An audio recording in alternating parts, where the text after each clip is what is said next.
नमस्कार आदरणीय दर्शकवृन्द, क्यापिटल टेलिभिजनको प्रस्तुति कार्यक्रम सृजनाको डबलीमा आज हामीसँग अतिथिमा हुनुहुन्छ रश्मि रिमाल। आउनुहोस् उहाँको एउटा मिठो रचना सुनाउनु। नमस्कार, मैले वाचन गर्ने कविताको शीर्षक छ आँसुको पोखरी।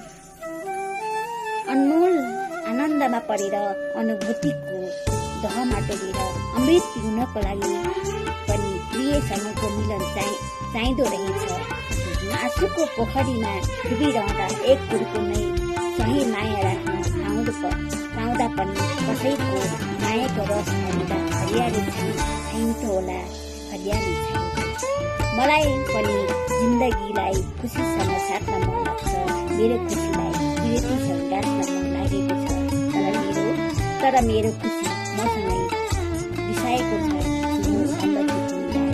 भन्दछु तिमीलाई मसँगै रिसाएको छ। धन्यवाद। मेरो जिन्दगी मैसँग रिसाएको छ। हजुर, वास्तवमा एउटा स्रष्टाको मन दुखेको छ। त्यस्तो तपाईहरुलाई भएको छ कि छैन अवश्य पनि कमेन्ट गर्नुहोला र यो पूरा भिडियो हेर्नको लागि क्यापिटल टेलिभिजन एचडी र क्यापिटल एफएम 92.4 मेगाहर्जमा जानुहोला। सोमबार साँझ 6 बजेको क्यापिटल खबरपछि। त हामीलाई बिदा दिनुहोस्। नमस्कार। नमस्कार।